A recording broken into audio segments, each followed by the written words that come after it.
Now, when the car first broke cover at Geneva in March, and then we brought you more details on it from New York in April, many of you had the question that many others had: why has it been named Velar?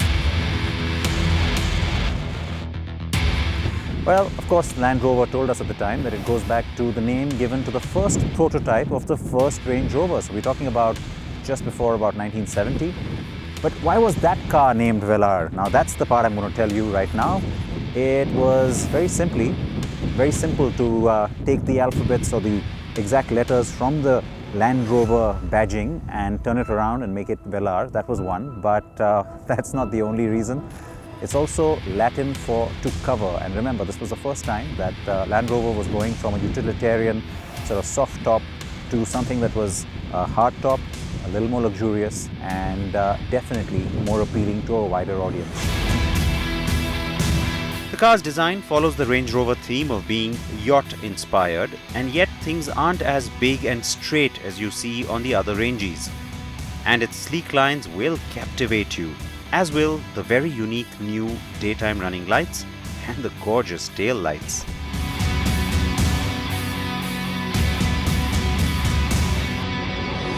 Now, the Velar occupies a position between the Evoque and the Range Rover Sport, which is, of course, not just in terms of pricing, but also in terms of size. So when you look at it, it's sort of ample, and yet it's not too large, it's not big and bulky, and it's also not too tall.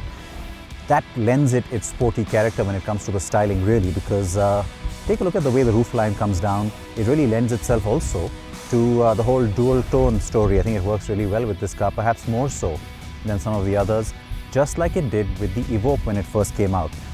It's also a lot sleeker. There's a lot more use of LEDs, both in the tail as well as in the front.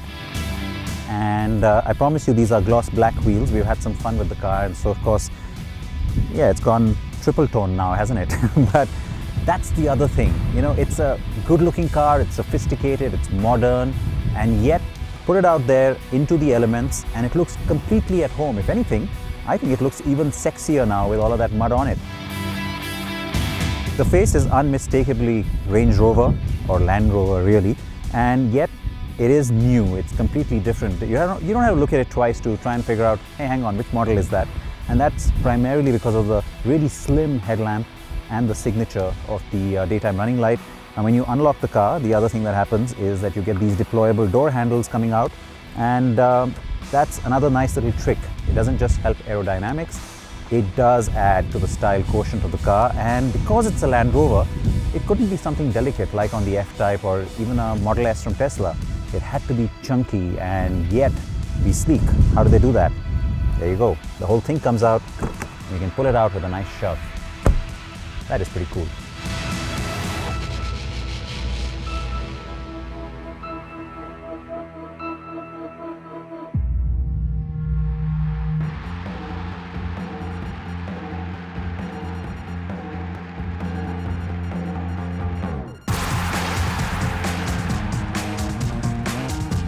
Now, Land Rover prefers you don't use the word minimalist, but really that's what comes to mind because the cabin is so simple and it almost sort of brings in the outside in terms of the exterior design to the kind of language you see on the interior, and it is a big departure because when you compare to the Range Rover, which seemed like the best interior you'd ever seen, suddenly that looks dated and this looks really modern. Now the car is full of all sorts of features and comforts that you would expect from a car in the premium space. So I'm not going to bore you with that, but the real talking point besides the way the cabin looks is how that screen pops out and how you have these 3 screens. The instrument cluster is virtual, that's not new, but these are, and it's called Touch Pro Duo because yes, there are 2 screens. And now this is what most people have been fascinated about, and now the new Audi A8 is using something similar. So you basically got all the car's functions, both in terms of its drivability and driver aids, and also of course the infotainment and everything you can do sitting on the inside, split between these two screens. So you could have the navigation map on the screen on top, so it's constantly on. But down here you could be getting into the vehicle setting and changing the drive modes or the terrain response.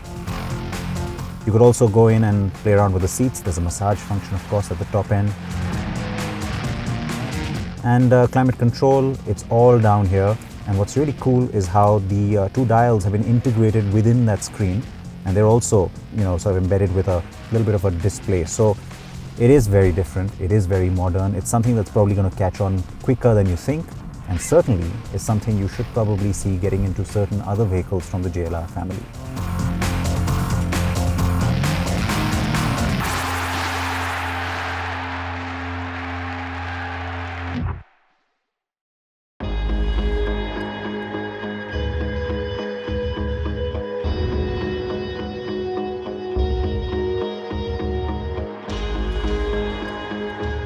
So as you can see, the car has plenty of engine options, and what you really want to know is of course which ones of those we will be getting in India. So the 2-litre petrol, the 2-litre diesel, and also the 3-litre diesel. That's what we'll get at launch, and the 3-litre diesel is the car I'm driving now.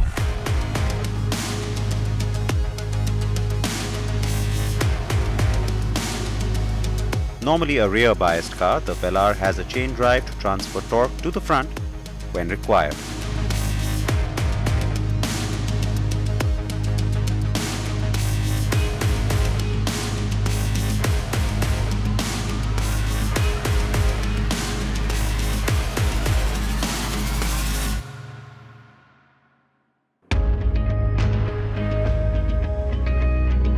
All-wheel drive capability and an 8-speed automatic gearbox are standard, and yes, that includes the paddle shifters.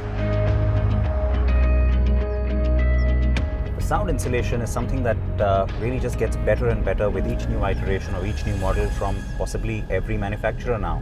On the Velar, you really get a sense of that, and it's a good thing, of course, because the car's luxury quotient kind of talks to this whole smooth, quiet cabin ride as well, and even the big wheels and even the diesel engine, most of that noise doesn't filter into the cabin at all.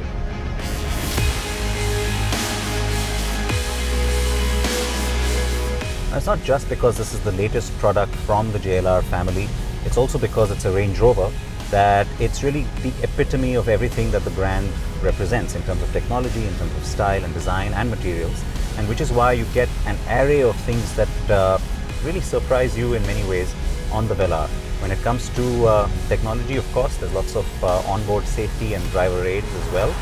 But I have to say that it's nice to also see the all-terrain progress control now making it onto the Range Rover family as well.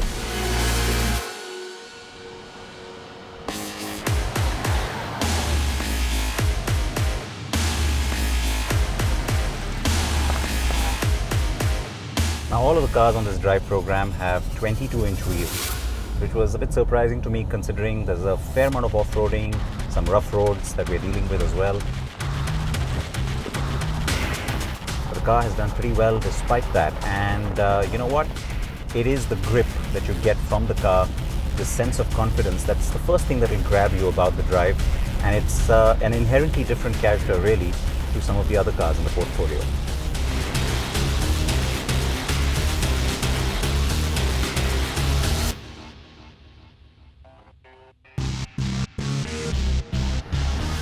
It's at the end of September that bookings will start. You'll also have price announcements then from Land Rover India, and deliveries will begin by around November this year. So yeah, it's getting to us a lot sooner than we at first reckoned it would.